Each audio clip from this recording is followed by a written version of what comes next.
Hi, എൻ്റെ പുതിയ വീഡിയോയിലേക്ക് എല്ലാവർക്കും സ്വാഗതം. ഇന്ന് നമ്മൾ പറയാൻ പോകുന്നത് ഹോട്ടലിലെ മെയിൻ ലെഗ് ആയിട്ടുള്ള ക്വാളിറ്റി, ക്വാണ്ടിറ്റി, നീറ്റ്നെസ്, പ്രൈസ്.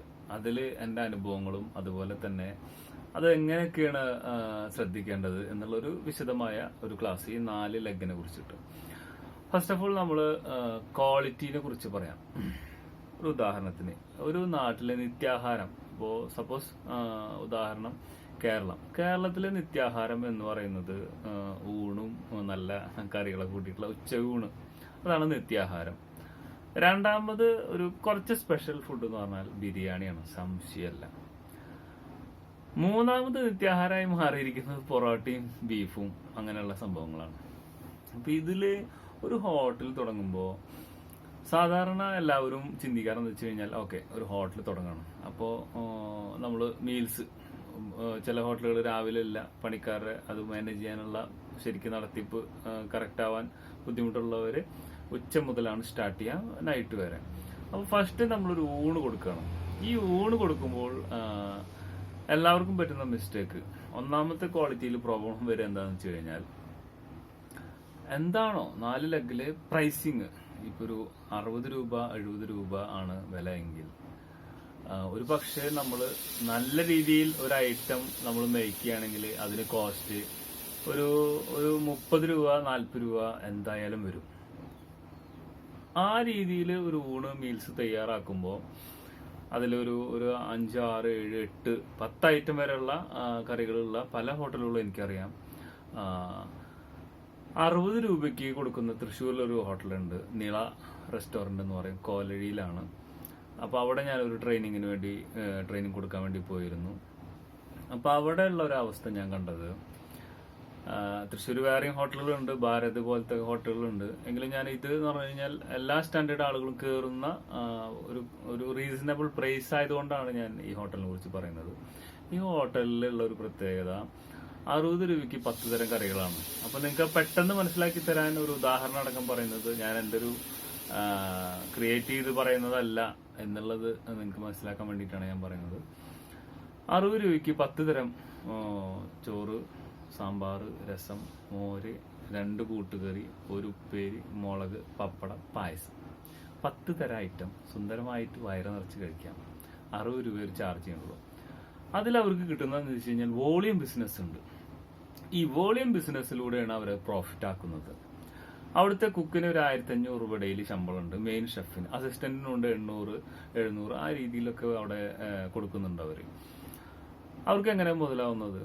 അപ്പോൾ വോളിയം ബിസിനസ്സിലൂടെയാണ്. വോളിയം ബിസിനസ് ചെയ്യുമ്പോൾ അവർക്ക് അതിന്റെ കൂടെ ബീഫ്, മറ്റ് ഫിഷ് പൊരിച്ചത്, അങ്ങനെയുള്ള പല സംഗതികളും അവിടെ നടക്കുന്നുണ്ട്. എല്ലാം 100% ക്വാളിറ്റിയിൽ അവർക്ക് മെയിൻറ്റെയിൻ ചെയ്യാൻ കഴിയുന്നില്ല എങ്കിൽ പോലും ആ മീൽസിലാണ് അവരുടെ ശരിക്കുള്ള പേര് കെടുക്കുന്നത്. മീൽസിലൂടെ അവർ നല്ലൊരു പേര് അവിടെ എടുത്തിരിക്കുകയാണ്. പിന്നെ രണ്ടാമത് പൊറോട്ട, അതൊക്കെ നല്ല പൊറോട്ട, ദോശ, അങ്ങനെയുള്ള എല്ലാ കാര്യങ്ങളുണ്ട്.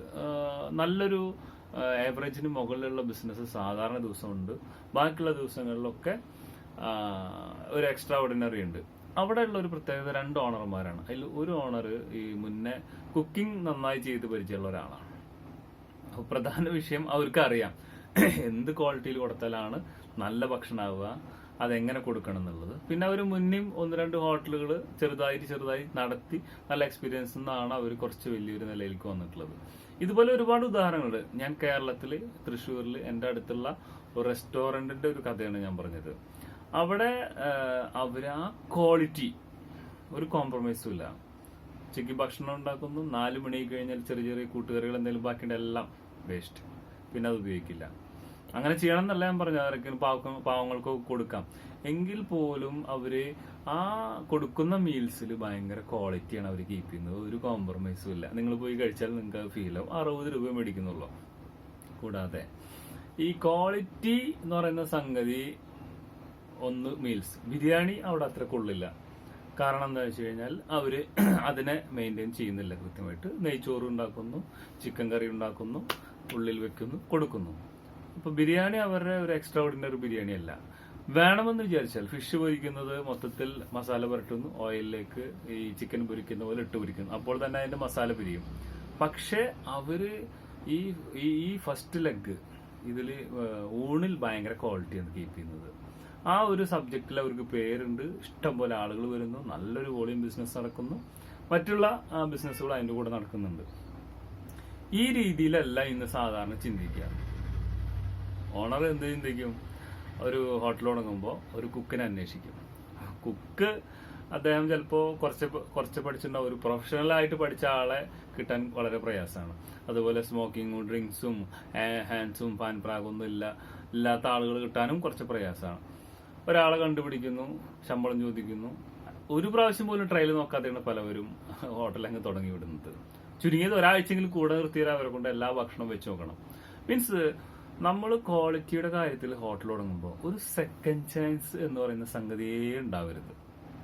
നമ്മൾ കൊടുക്കുന്ന 10 ഭക്ഷണം, അതിന് ഏറ്റവും വലിയ ഉദാഹരണമാണ് ബാംഗ്ലൂർ സിറ്റിയിൽ പല സ്ഥലങ്ങളിലും paradise biryani, Hyderabadi chicken, mutton, പിന്നെ കബാബ്, ലോലിപോപ്പ്, കുറച്ച് ടിക്ക, അങ്ങനത്തെ ഒരു 4-5 സാധനങ്ങൾ.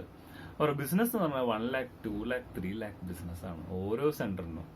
നമ്മളവിടെ ചെന്നാൽ അവിടെ പുറത്തിരുത്തി അവര് സീറ്റ് അറേഞ്ച്മെന്റ് ആയി വിളിക്കും, ഇരുത്തും. ആ ഒരു സിസ്റ്റത്തിലാണ്. അത്രയും ബിസിനസ് ഉണ്ട്. ക്വാളിറ്റിയിൽ നോ കോംപ്രമൈസ്. സിംഗിൾ പീസ് ഇട്ടിട്ടുള്ള ഹൈദരാബാദി ഒറിജിനൽ മുഗളായി സ്റ്റൈൽ ബിരിയാണിയാണ്. ഞാൻ പാരഡൈസ് സ്റ്റൈലാണ് ബിരിയാണി ഇവിടുന്ന് പഠിച്ച അവിടെ പോയാൽ, അത് ഞാൻ പിന്നെ ഒരു കഥയാണ്, അത് ഞാൻ പിന്നെ പറയാം.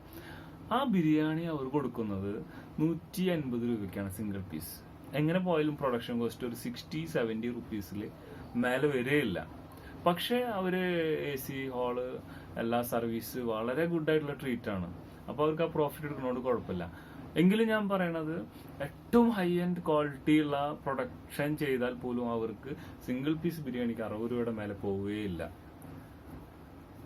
ആ ക്വാളിറ്റിയിലാണ് അവരുടെ ബിസിനസ് നന്നായി പോയിക്കൊണ്ടിരിക്കുന്നത്. അപ്പൊ ക്വാളിറ്റി നമ്മൾ എപ്പോഴും കീപ്പ് ചെയ്യണം. ക്വാളിറ്റിയിൽ യാതൊരു കോംപ്രമൈസും. അത് ബീഫ് ആയിക്കോട്ടെ, ചിക്കൻ ആയിക്കോട്ടെ, മട്ടൺ ആയിക്കോട്ടെ, എന്തുമായിക്കോട്ടെ, അത് അതിൻ്റെതായ ക്വാളിറ്റി. മീൻ പൊരിച്ചു കൊടുക്കേണ്ടത് പൊരിച്ചെന്നെ കൊടുക്കണം. അത് ഓയിലിട്ടിട്ട് അങ്ങനെ തന്നെ ഫ്രൈ ചെയ്ത് കഴിഞ്ഞാൽ അതിന്റെ മസാലകളൊക്കെ പിരിഞ്ഞു പോയി അതിന്റെ ടേസ്റ്റ് തന്നെ വേറെ ആയിപ്പോവും. അപ്പൊ എല്ലാ ഭാഗങ്ങളിലും അറിയുന്ന, പഠിച്ച, അല്ലെങ്കിൽ അയാൾ ഒരു ട്രെയിനിങ്ങിന് വിട്ട്, ഇപ്പൊ നിങ്ങളൊരു കാറ് മേടിച്ച് വണ്ടി ഓടിക്കാത്ത ഒരാളെ അതിൽ നിങ്ങൾ കൊടുക്കുവോ? കൊടുക്കില്ല. അതെന്തുകൊണ്ടാ? നിങ്ങൾക്ക് അറിയാതെ പോയി തട്ടിക്കഴിഞ്ഞാൽ ഭയങ്കര ബുദ്ധിമുട്ടാണ്. അതിനേക്കാളൊക്കെ എത്രയോ, ആ പേര് പോയാൽ പിന്നെ തിരിച്ചു കിട്ടാൻ വളരെ പ്രയാസമുള്ള ഫീൽഡാണ് ഹോട്ടല്. ആ ഹോട്ടലുകളിൽ ക്വാളിറ്റിയിൽ ആദ്യം തന്നെ കോംപ്രമൈസ് ചെയ്യും. അവരാദ്യം തന്നെ ശമ്പളം നോക്കുമ്പോൾ ഇത്ര രൂപ കൊടുക്കണം. അപ്പോൾ മെയിൻ കുക്ക് അയാൾക്കൊരു 800, 1000, 1200, 1500 ഒക്കെ ഇപ്പോൾ കൊടുക്കേണ്ട ഒരു അവസ്ഥയാണ്. കാരണം പുലർച്ചെ 4:30 മുതൽ അദ്ദേഹം 1:30 വരെ പണിയെടുക്കണം. കൂടാതെ അയാള് പ്രൊഫഷണൽ നല്ല അടിപൊളിയാണെങ്കിൽ ബിസിനസ് അതിനനുസരിച്ച് കൂടും. ആ ഒരു സത്യം പിന്നീട് വരുന്ന മനസ്സിലാക്കാതെ പല ഓണേഴ്സും 500-നോ 600-നോ 700-നോ കിട്ടില്ല ഈ കാലഘട്ടത്തിൽ. അങ്ങനെ കിട്ടുന്ന ആളുകളെ വെച്ച് മേക്ക് ഓവർ ചെയ്യും. തീർച്ചയായിട്ടും അവരൊരു സബ് ട്രെയിനിങ് കഴിഞ്ഞിട്ടുണ്ടാവുള്ളൂ. ഓരോ ഭക്ഷണത്തിനും, സാമ്പാറിൽ പോലും ഒരു 6-7 ടൈപ്പ് ഉണ്ട്. നിങ്ങൾ തമിഴ്നാട് ചില ഭാഗത്ത് പോയാൽ ആടിന്റെ നെയ്യും ഇറച്ചിയുടെ വേസ്റ്റ് പീസൊക്കെ ഇട്ടിട്ടാണ് സാമ്പാർ വെക്കുക. നിങ്ങൾക്ക് വിശ്വസിക്കാൻ പറ്റില്ല. രസത്തില് പരിപ്പിട്ടിട്ട് കൊടുക്കും കർണാടകയിൽ പല ഭാഗങ്ങളിലും. അതും അവർ സാമ്പാർ എന്നാണ് കോൾ ചെയ്യുന്നത്. ഇങ്ങനെ സാമ്പാറിൽ തന്നെ ഒരു 10 വെറൈറ്റി ഉണ്ട്. അതുപോലെ സദ്യക്ക് കൊടുക്കുന്ന സാമ്പാർ വേറെ, ദോശയ്ക്ക് കൊടുക്കുന്ന സാമ്പാർ വേറെ, ഊണിന് കൊടുക്കുന്ന സാമ്പാറിൽ ശർക്കര പോലെ ചില മധുരങ്ങൾ കൊടുത്തിട്ട് അതിനെ സ്വീറ്റാക്കി വിടുന്ന സാമ്പാർ. ഇങ്ങനെ ഓരോന്നിലും ഡീപ്പ് നോളജ് ഉള്ള ആളാണെങ്കിൽ നിങ്ങൾക്ക് ടോട്ടൽ ബിസിനസ് ഒരു മാസം കൊണ്ട് ഒരു ഹൈ വോളിയത്തിലേക്ക് എത്തും. അപ്പൊ അവിടെ ഫുഡിൽ മാത്രമല്ല, മേക്ക് ചെയ്യുന്ന ആളുടെ ക്വാളിറ്റിയിൽ തന്നെ ആദ്യത്തെ കോംപ്രമൈസ്. അവിടെയാണ് എല്ലാവർക്കും പ്രശ്നം വരിക. അപ്പൊ ഈ വീഡിയോയിൽ ഞാൻ ക്വാളിറ്റിനെ കുറിച്ചിട്ടാണ് പറഞ്ഞത്. തീർച്ചയായിട്ടും നിങ്ങൾക്ക് ഇഷ്ടപ്പെട്ടു എന്ന് വിചാരിക്കുന്നു. അടുത്ത 3 സബ്ജക്ട് 3 പാർട്ടായിട്ട് പറയുന്നുണ്ട്. നിങ്ങൾ അത് സബ്സ്ക്രൈബ് ചെയ്യാൻ മറക്കരുത്, ബെൽ ബട്ടൺ ക്ലിക്ക് ചെയ്യാൻ മറക്കരുത്. Thank you for watching my video.